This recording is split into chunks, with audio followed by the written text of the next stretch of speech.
두 번째 사례는 경매입니다. 이건 이제 법인으로 했던 거고요. 이거는 이제 실패 사례 중에 한 개입니다. 제가 이제 영도에 있는 땡땡 아파트에 경매를 했어요. 경매를 해서 9천 몇백만 원짜리 1억 이하라고 해서 이제 여주자금이 있어서 한번 투자를 해봤고요. 투자를 하기 전에 이제 수없이 많은 임장을 하고 현장을 확인을 했고 또 뭐 여러 가지를 이용해서 책을 통해서 그 다음에 캠프를 통해서 학습을 하고 나서 진행을 했었습니다. 경매 사이트에서 이제 직접 가서 경매를 받았고요. 안에 있는 내용도 다 이렇게 확인을 했었고요. 별로 크게 문제가 되지 않는 범위 내에서 저희가 경매를 받았습니다. 준비를 하면서 뭐 금액의 변동률도 보면서 사이트를 찾아가고 했고요. 그때 왜 제가 찾으면서 봤었냐면 이게 동산 영도에 주변 바로 옆에 재개발이 있었어요. 노도가 심한. 이게 재개발을 한다는 얘기가 상당히 오래됐었는데 그래서 그게 되면 이주하는 인원이 이렇게 오면서 주택가를 분명히 전세가를 올리면서 집가를 올릴 거라고 생각을 했었는데 그렇지 않더라고요. 그래서 뭐 여러 가지 형태로 데이터도 찾아보고요. 공부도 했습니다. 나름. 전망은 이래요. 제 국택지층 뷰도 상당히 좋습니다. 근데 보통 보면 서울 사람도 부산 사람도 그렇고 바다 뷰를 상당히 좋아하지 않습니까? 근데 영도에 들어가니까 특이한 게 있더라고요. 영도는 사면이 다 바다가 보여요. 그러다 보니까 이게 조금 영도 안에 있는 부동산에서는 크게 메리트가 없더라고요. 어디를 가도 다 바다가 보이더라고요. 그래서 이런 아파트를 제가 구매를 해가지고 안에 수리도 하면서 여러 가지 가지고 있으면서 한 1년 정도 가지고 있었어요. 1년 정도 갖고 있었는데 경매를 하면서 목표 금액도 정해가지고 나름 얼마 되면 팔겠다는 거 수수료도 다 계산을 해봤고요. 그래서 이게 얼마 되면 팔까? 이것도 저희가 들어가면서 그렇게 했어요. 이거 하면 500만 원, 안 그러면 1000만 원, 안 그러면 1500만 원 올라갔을 때 이런 식으로 했을 때 세금 얼마 내고 들어오지 이렇게 경험을 하면서 해야지 하면서 경험해 보려고 들어갔었거든요. 근데 인테리어 하는데 금액이 좀 들어갔고요. 하자가 또 있더라고요. 맨 꼭대기층에 맨 끝에 집이었습니다. 이거 여러분도 조심하셔야 됩니다. 맨 끝에 집은 특히 옛날 집들은 결로가 장난 아닙니다. 되도록이면 집 구매하실 때 맨 끝에 집 말고 되도록이면 좀 중간집을 사시고요. 그렇게 해야지 좀 하자가 좀 덜합니다. 대중에 또 이게 아파트가 실패했을 때 선호도가 좀 떨어졌고요. 제가 이제 매도 위주로 이제 사다 보니까 전세나 월세를 돌릴 생각이 별로 없었어요. 금액이 오르면 바로 팔아야지. 왜냐하면 전세나 이렇게 세입자가 있으면 이렇게 좀 바꿔치기 하기가 조금 상그럽거든요. 더군다나 법인으로 있으면. 그래서 안 놓고 계속 기다렸는데, 1년 정도 기다렸는데 안 되더라고요. 금액이 안 올라요, 전혀. 만약에 제가 이걸 전세나 월세로 바꿔놨다면 제 원금이 어느 정도 해소됐기 때문에 계속해서 조금 견딜 수 있지 않았나 생각하는데 그렇지 못했다는 게 실패의 경험이었던 것 같습니다. 그래서 2019년도 8월 달에 매도를 했었고요. 1년 정도 했는데 그때 제가 9,200 몇십만 원의 분양을 받아가지고 조금 손실을 보고 왜 손실을 봤냐면 인테리어 비용하고 들어갔잖아요, 제 돈이. 그래서 그 손실을 보고 다시 매도를 했는데 지금 지나고 나니까 1억 6천입니다. 9천만 원짜리가 1억이니까 그진 2배 올랐죠. 수익률로 보면 그진 한 100% 정도 되는 것 같아요. 금액은 얼마 안 되지만 수익률은 상당히 좋은 아파트였던 것 같습니다. 제가 전세를 놓고 그거를 2년 더 돌렸다면 지금쯤이면 수익률이 꽤 괜찮았겠죠. 그래서 저는 이게서 뭐 손실은 많이 보지 않았지만 이런 경험을 샀다는 거에 상당히 중요하다고 생각을 합니다. 여러분도 캠프에서 오셔서 이렇게 소액으로 여러 가지 경험을 하시면서 저처럼 실패 경험을 하지 마시고요. 성공 경험을 하시면서 나가셔야 됩니다. 자, 만화인데 무슨 말인지 한번 볼게요. 헉헉헉. 사람이 집이죠. 헉헉헉 달려고 돈 싸매도 들고 있어요. 근데 껑충. 또 다시 돈 더 가지고 헉헉헉 또 껑충. 깡충깡충 뛰어 어디로 가느냐. 그 아파트 가격이 상승하는 것 같다가 좀 비례적으로 이렇게 만화를 갖다 그린 것 같아요. 만화 떠볼까요? 만화 보니까 눈이 동글동글하죠, 전부 다. 또 하나 볼게요. 아파트, 아파트, 아파트. 아줌마들이 돈 싸매 들고 완전 노래를 부르고 있네요. 국세청에서 투기 방지를 위해서 양도소득세 증세를 부과하라 했어요. 그러니까 이제 이게 장관인갑네, 그죠? 이제 아파트, 아파트 소리 안 나오겠지 했는데 아파트에서 아이고, 아파, 아파, 아파가 났어요. 세금 많이 뜯으니까. 자, 한 개만 더 볼게요. 뒤에 꼭이라는 게 글씨가 되어 있고 장관이 앉아 있어요. 날이 저게 무슨 뜻인가요? 그러니까 장관이 하는 말이 부동산 투기업자들에게 꼭 손해보게 할 거란 뜻이요. 라고 했어요. 그러니까 이제 이 사람이 또 어디 가니까 또 꼭이라는 글자가 적혀 있어요. 이게 이제 투기업자인 것 같아요. 투기업자 사장님, 저건 무슨 뜻인가요? 그러니까 단속 발음이 불똥하는 꼭꼭 숨어 있으라 뜻이요. 라고 이제 그런 또 우스갯소리의 만화가 세 편을 갖다가 재밌는 만화를 봤어요. 이제. 자, 그러면 이제 기사를 갖다가 제가 한 몇 개씩 볼게요. 종부세, 세입자 불통, 전세난 번질라라는 기사예요. 집주인이 보증금을 올리자 월세 전환. 전세 물량 부족으로 내년 봄 이사철 요동칠 듯이라는 기사가 떴어요. 서울 아파트 전세가가 엄청나게 올라가고 있다라는 기사고요. 그 다음에 종부세 폭탄에 매물 나오는 강남 아파트 값 떨어질까. 작년에 2배 안팎으로 뛰는 종부세. 이런 기사가 또 떴어요. 또 한번 볼까요? 내달 종부세 폭탄 터진다 해가지고 이모 씨가 내달 종부세가 많이 낸다라는 내용이네요. 그 다음에 또 보니까 종부세 포장 퇴직자는 거주 자유도 없나 해가지고 이렇게 이런 청원결도 참여해가지고 1,800명 또 그랬네요. 또 보니까 종부세 세입자 불똥 틸라 이거 비슷하죠. 불똥 틸라 다주택자 팔기 버티기 일관한다 이런 내용이 나왔어요. 그 다음 또 마지막 기사 한 개만 볼게요. 월세 올린 세금 내겠다고 세입자 불똥 튀는 종부세 폭탄 일어났어요. 제가 이 6개의 기사를 보면서 느낀 점이 있을지는 모르겠어요. 그냥 최근에 기사 올라온 거네. 연도 다 틀려요. 다 틀려요. 제가 섞어놨어요. 16년도 기사고 20년도 기사고 2006년도 기사고 섞어놨어요. 그렇죠. 그래서 그냥 보면은 똑같은 기사 같은데 같은 날 나온 기사인 것 같은데 과거에도 이랬구나. 과거에도 이랬구나. 재밌는 거 하나 더 보여줄까요? 이거 언제 찍을까요? 방금 봤던 만화들이. 1977년도에 동아일보의 고고에서 나왔던 기사 만화예요. 지금 봐도 똑같잖아요. 차이를 못 느끼죠. 근데 1977년도에 만화예요. 우리는 망각의 동물이죠. 잊어요. 잊는다. 이걸 사람들이 잊고 있죠. 지금 미친 듯이 뛸 때 다 잡고 있죠. 역사는 반복됩니다. 꼭 기억하셔야 돼요. 그래서 투자 매도 타이밍을 볼 거고, 그 아파트라는 거는 이런 게 있습니다. 해운대구의 1동에 A동의 아파트를 보니까 너무 비싸요. 그러면 아파트라는 거는 비슷비슷하게 생겼어요. 조금씩 다르긴 하지만 비슷하게 생겼어요. 그러면 A가 너무 비싸니까 B로 가버려요. B가 비싸면 C로 가게 되고, 그러니까 그 지역이 같이 비슷하게 움직이거든요. 그래서 본다면 이 지역별로 다르게 움직이고, 전고점에서 전고점을 회복하는 데는 2006년에서 2011년까지 이렇게 대구 보니까 5년 정도 이렇게 걸렸단 말이에요. 다르게 움직였고, 대구는 5년 정도 걸렸고, 서울은 전고점에서 전고점까지가, 그러니까 내가 최악의 경우에는 샀는데 바로 물렸다. 예, 이런 경우도 있을 거 아니에요. 그래서 전고점에서 전고점 회복하는 데까지는 6년 8개월 정도가 걸렸고, 부산 같은 경우에도 이렇게 이렇게 한 3년 9개월 걸렸고, 근데 이 과거 있죠. 이 과거에 부산은 12년 걸린 적도 있어요.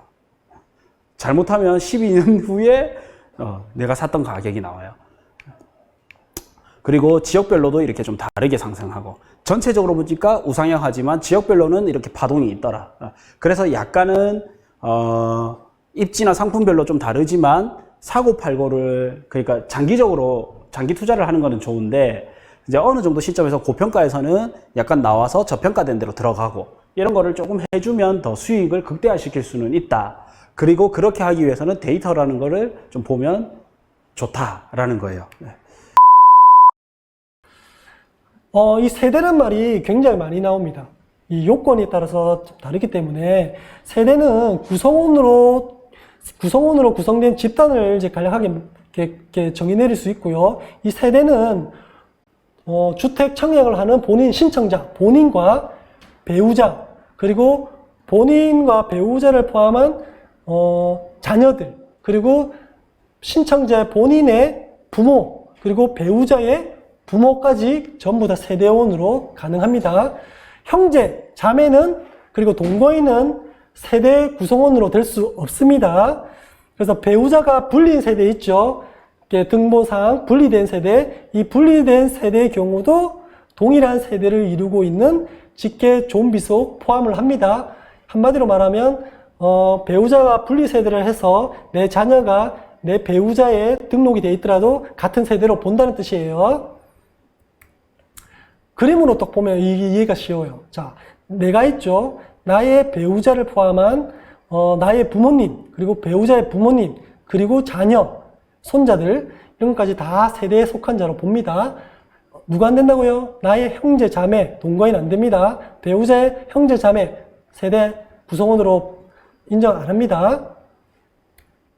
자, 무주택 구성원은 뭐냐면 세대에 속한 자 전원이 주택을 소유자하고 있지 않은 무주택 세대를 이제 무주택 세대 구성원이라고 합니다. 그거 참고하시면 될 것 같고요. 자, 부양가족은 배우자, 그리고 나를 포함한 배우자의 직계 존속, 그리고 직계 존속의 청약 신청자가 세대주이고 입주자 모집 공고 기준으로 3년 이상 계속 동일 주민등록상 등재된 직계 존속, 이렇게 되어 있어요. 그러니까 한마디로 배우자, 나와 우리 배우자에 포함한 부모님들, 이런 것들, 이제, 그리고 입주자 공고 기준으로 3년 이상 계속해서 동일 주민등록상 등재되어 있어야 됩니다. 부모님들은. 그래야 부양가족으로 인정이 됩니다. 가점제는 아까 말씀드렸죠. 3개의 항목, 가점 항목에 대해서 산정한 점수가 높은 순으로 이제 입주자 선정한 방식이죠. 무주택, 부양가족 수, 그 다음에 가입 기간, 이렇게 되어 있고요. 민영주택 입주자를 선정한 방식에서는 가점제와 추천제가 있거든요. 85제곱미터 이하는 사실 가점제보다는 추첨제가 조금, 가점제 40%, 추첨제 60% 이렇게 되어 있는데, 요거는 이제 규제지역에서는 가점제가 높고요. 일반 지역에서는 추첨제가 높아요. 그리고 85제곱미터 초과 지역에서는 추첨제가 높다, 일반적으로. 자, 그 다음에 이거 오늘의 마지막 문제입니다. 힘내십시오. 네. 2분 안에 맞힐 수 있을 것 같습니다. 자, 아까 전에 제가 이 문제 풀겠다고 했는데, 이게 관리처분 계획 책자가 아니고요. 조합 창립 그 책자예요. 그럼 조합 창립 책자에는 러프한 아이디어만 나와 있고, 세부적인 확정된 금액은 아니라고 했잖아요. 그러면 이 조합 설립 때 나는 투자를 못 들어갈까요? 아니라고요. 투자를 들어갈 수 있어요. 계산을 한번 해볼게요. 총 분양 수입, 이 정도 나와 있어요. 그 다음에 종전자산평가액 나와 있어요. 그 다음에 공사비, 기타 사업비, 요 사업비가 얼마인지 나와 있어요. 그러면 비대요를 계산을 할 수 있는 거죠. 수입이 요만큼인데 요만큼 공사비를 들였고 실제 분양 그 조합원들한테는 요 금액만큼 받았던 거죠. 그러면 분모에 요거 깔고 분자에는 요거 위에 거 1284541 198 요거 빼기 얼마? 요 사업비 734 362 777 이 금액을 뺀 거를 분모 요 금액으로 나눠서 곱하기 100을 하는 거예요. 그렇게 되면 비례율이 나오니까 비례율을 딱 봐서 100보다 좀 높다. 괜찮은 거예요. 그죠? 그 다음에 예비비를 봤는데 한 3% 잡혀 있어. 그럼 그 사업자는 괜찮은 거예요. 그럼 들어가는 거예요. 그죠? 자, 그러면 실제로 그럼 여기서 내가 얼마 벌 수 있지? 동계산까지 하고 싶다. 그럼 계산을 해보는 거예요. 여기 볼게요. 자, 조합원 분양 보세요. 나 34평 받고 싶어. 34평 받으려면 이 금액이네? 요걸 알았어요. 그럼 순수 건축비가 얼마가 들지? 아까 요 건축비 여기 보세요. 신축비랑 철거비 이게 건축비죠. 얘네 둘이 합한 게. 얘네 둘이 합한 이 합계를 제가 2번이라고 할게요. 2번을 나눠요. 얼마? 13.25평으로 나눠요. 왜? 요 금액이 나는 34평을 받고 싶으니까 평당 공사비를 계산을 하는 거예요. 그래서 이 금액을 1번에서 빼면 분양사가 가져가는 분양 수입이 평당 요만큼 나오는구나 라고 해서 분양사의 추정 수입을 계산을 할 수가 있고, 그럼 내가 얘한테 얼마를 기여하는지 본다면 내 집에 헌집에 등기부 등본을 떼봐서 대지 지분을 파악을 하고 국가한테 체납할 거 체납 그 지분 계산하고 내가 필요한 13.25평을 뺍니다. 왜? 나는 34평 받고 싶다면서요. 됐죠? 그럼 기여하는 대지 지분이 나오죠. 그래서 총 기여금은 아까 구한 요거 분양 수익금 곱하기 내가 그 기여하는 대지 지분을 곱하면 총 기여금이 나오겠죠? 그 기여금을 어디서 뺀다? 아까 요 분양가에서 여기서 빼는 거죠. 조합원 분양 예상가에서. 그러면 여기 분담금이 나오는 거예요. 그래서 조합 창립 그 총의 책자만으로도 분양가를 분담금을 예상을 할 수가 있어요. 충분히. 만약에 조합원 분양가가 안 나와 있다? 그럼 주변 인근 시세 뜨세요. 주변 아파트. 주변 아파트가 10억이다. 그러면 요 해당 사업장도 10억에는 분양을 한다라고 가정을 하고 조합원 분양가가 그 금액의 80% 정도 된다고 가정하면 내 금액은 8억이라고 가정을 하는 거죠. 그렇게. 물론 정확하진 않아요. 오차도 많고 하지만 추정을 아예 못하는 것보다는 훨씬 낫지 않나요? 다음 이제 해운대 해리단길의 땅값 상승된 사례거든요. 먼저 입지를 보면 이제 해운대역 2호선 도시철도 뒤에를 이제 해리단길이라고 하거든요. 그래서 앞쪽으로 가보면 해운대 해수욕장이 있고 역 뒤편에가 이제 해운대 해리단길입니다. 그래서 해리단길이 과거에 주목을 못 받았던 이유를 보면 철길로 인해서 지나갈 수가 없었기 때문이에요. 그래서 기차가 다녔던 이 접해 있는 주거지들은 굉장히 시끄러웠겠죠. 기차 소리 때문에 굉장히 시끄럽고 그래서 주거 환경으로는 굉장히 불편했던 곳입니다. 하지만 이 기찻길이 2013년에 동해선이 복선화 노선이 변경이 되면서 기존 노선이 폐선이 되게 됐다 보시면 돼요. 그래서 이제 지자체에서 동해남부선 폐선 부지를 시민의 품으로 돌려줘야 된다. 그래서 폐선 부지를 관광화하겠다, 공원화하겠다 이렇게 나와 있죠. 기사들이 나와 있습니다. 그리고 본격적으로 2015년에 공원화 사업을 하기 위해서 삽을 뜨기 시작한 겁니다. 그래서 지금 아직 여기 구간은 완성이 안 되었거든요. 그런데 이제 폐선철로 구간이기 때문에 어차피 기차가 안 다니잖아요. 그래서 그 주민들을 좀 편리하게 역을 이용할 수 있게끔 이렇게 구멍을 뚫어 놨어요. 그래서 개방을 하게 된 순간부터 땅값이 가파르게 올라가기 시작합니다. 그래서 보면 이런 모든 주택이 그냥 빨간 벽돌 주택이었는데 지금 가보면 전부 다 앞에를 허물고 근린 생활시설로 바뀌어 있어요. 그래서 해운대는 원래 역 인근으로 사람들이 굉장히 많이 몰리잖아요. 그래서 상권이 조금만 좋은 음식점이 들어오면 몰릴 수 없는 그런 입지라 보시면 됩니다. 그래서 여기도 메인이거든요. 이런 것도 다 바뀌어 있어요. 그래서 1층짜리는 신축을 해서 이렇게 또 바꿔놨고 그래서 관광벨트로 조성한다 이런 내용들이 나온 순간 이때 평당 한 1,000만 원 정도 했었거든요. 그래도 해운대였으니까 비쌌습니다. 그래서 이제 6억짜리가 이제 22억이 됐죠. 지금 한 3,600 정도 하는데 최근에 메인 제일 좋은 데가 뭐 6천에 나온 것도 있던데 엄청 많이 올랐어요. 6천 아직 거래는 안 됐는데 저는 사실 이쪽이 좀 더 많이 올라가지 않을까 보고 있어요. 그래서 아무튼 공시지가가 철도 있을 때는 9년 만에 19만 원, 18만 원 이거밖에 상승을 안 했어요. 근데 철도 딱 폐선되니까 공시지가가 214만 원까지 올라갔다 보시면 됩니다. 그래서 지금 또 추가적으로 나오는 이야기를 보면 해운대의 역사를 보존하기 위해서 전체를 이제 팔각정 전체를 공원화하겠다 이런 내용들이 나와 있거든요.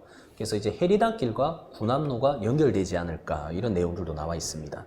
그래서 내용을 보면 팔각정 지붕 아래로 사람들이 다닐 수 있도록 통로를 뚫어서 해리단길과 군함로를 연결한다는 핵심이다 이런 내용들이 나와 있죠. 뭐 이제 뉴스 기사니까 정확한 건 아니에요. 아무튼 군함로, 땅값이 비싼 군함로와 해리단길을 연결한다 그런 내용입니다. 그래서 보면 해운대에서는 이 바닷가 쪽 땅값이 제일 비싸고 그 다음에 군함로, 역에서 지나가는 군함로 땅값이 두 번째로 비싸거든요. 그래서 군함로에서 해리단길이 직통으로 연결이 된다. 그러면 이제 군함로가 평당 지금 한 1억에서 1억 5천 하는데 해리단길은 지금 3천에서 5천 미만이잖아요. 그러면 이제 이런 게 도로가 연결되고 같은 라인이 되게 되면 저는 이제 군함로 땅값을 조금은 따라가지 않을까 그렇게 보고 있습니다. 근데 이것뿐만이 아니에요. 이제 공원이 생기고 이 앞쪽은 뷰가 영구조망이 되겠죠.